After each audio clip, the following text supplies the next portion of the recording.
Let that settle for a second. Because when we talk about religious texts, we're not just flipping through dusty pages of ancient stories. We're stepping into systems of influence, systems that have shaped minds, molded societies, and whether we realize it or not, programmed generations of people to think in a very particular way. The word propaganda usually makes us think of war posters, government slogans, or heavily edited newsreels. But the mechanics of propaganda aren't limited to politics. They're psychological tools, tools that can be found in marketing campaigns, cult doctrines, and yes, religious scriptures. At the core, propaganda is about controlling thought. Not through outright lies necessarily, but through framing, through repetition, through emotional hooks, fear, promises, and the illusion of moral certainty. Religious texts do this masterfully. They tell you who you are, what your worth is, what happens if you disobey, what happens if you comply. They create the problem, original sin, separation from the divine, or karmic debt, and then offer the solution. But it's a solution that only works if you accept the worldview that created the problem in the first place. This is not by accident. It's a psychological tactic. Set up a dilemma, then position yourself as the only remedy. Take the idea of eternal damnation. It's not a moral principle, it's a control mechanism. The moment you introduce the concept of infinite punishment, you short-circuit rational thought. You don't need evidence, you just need fear. And once fear takes hold, logic becomes secondary. You're not evaluating arguments anymore. You're clinging to survival. That's the brilliance and the danger of well-crafted propaganda. It doesn't have to convince your intellect. It bypasses it entirely. Let's look at some examples. In many religious texts, stories aren't just stories. They're templates for behavior. You're told of righteous obedience rewarded and of doubt or rebellion punished severely. Whether it's Job being tested, Abraham nearly sacrificing his son, or Lot's wife being turned to salt for looking back, these aren't just cautionary tales. They're psychological blueprints. Don't question, don't hesitate, don't think for yourself, because in this framework, thought is dangerous. Curiosity is treason. Inquiry is the enemy of faith. Now step back for a moment and think about that. Any system that teaches you not to question it is not promoting truth. It's promoting obedience.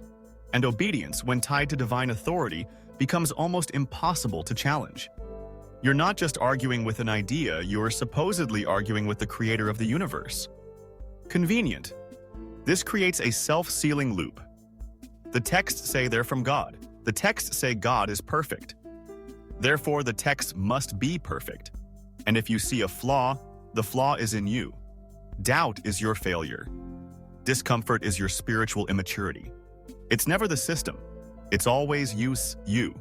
That is classic indoctrination. It works because it's not presented as propaganda. It's presented as sacred, untouchable. It's dressed in robes, sung in hymns, and etched into rituals. That packaging disarms skepticism. You're emotionally primed to accept what you're told. From childhood, from your family, from your community. And here's the key. Propaganda doesn't feel like propaganda when you're inside of it. It feels like truth. It feels like tradition. It feels like home. That's why it's so effective.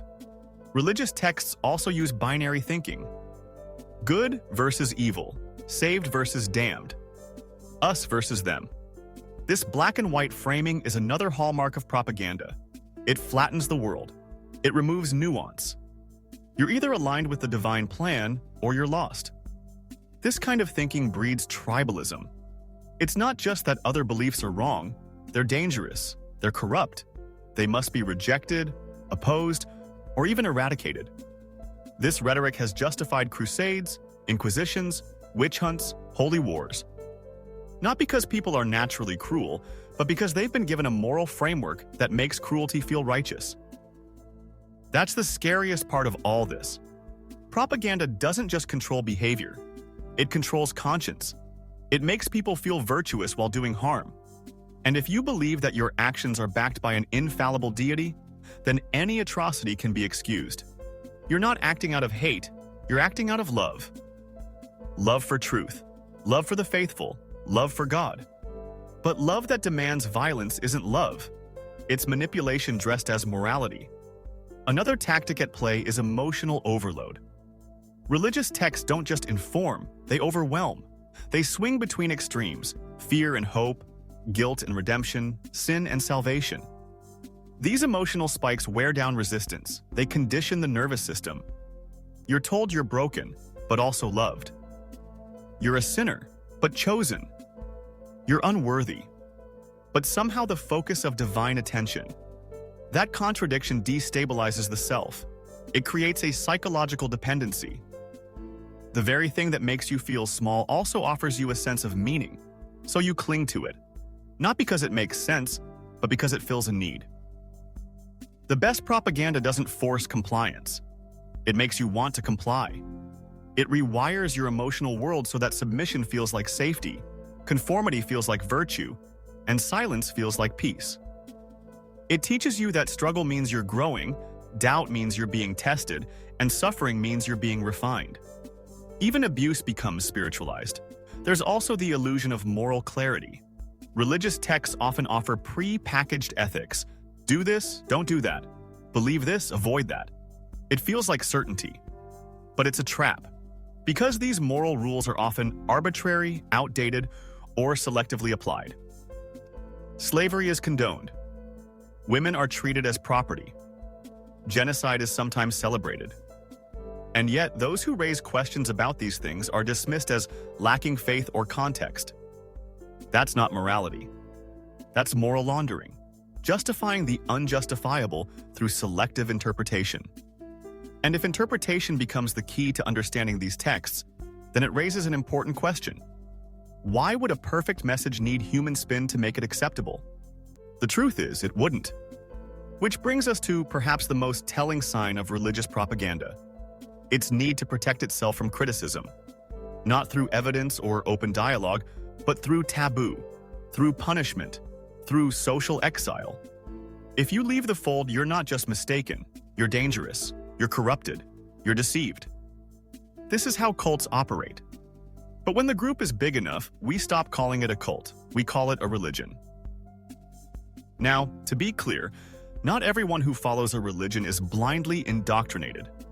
Many people engage thoughtfully with their faith. They wrestle with contradictions. They try to separate the good from the harmful. But the texts themselves, the foundations, are not neutral. They're loaded with implicit messages designed to preserve authority, suppress doubt, and ensure continuity.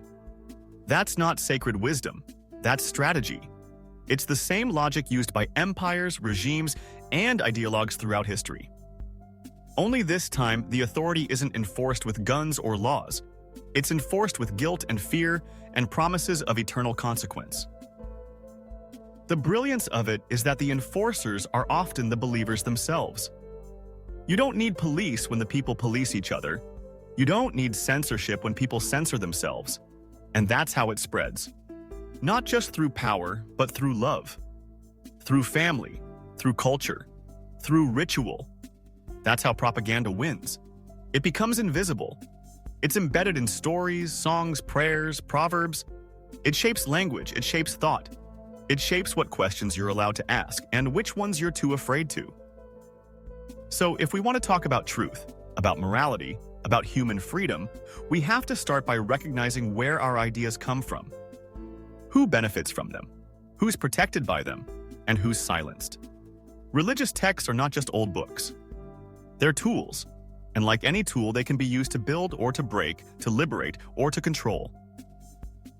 The question isn't whether they contain truth. The question is, how much of that truth was designed to serve power? Because once you see the machinery behind the message, it's hard to unsee it. And maybe that's the beginning of real freedom. Not from gods, but from the stories that pretend to speak for them.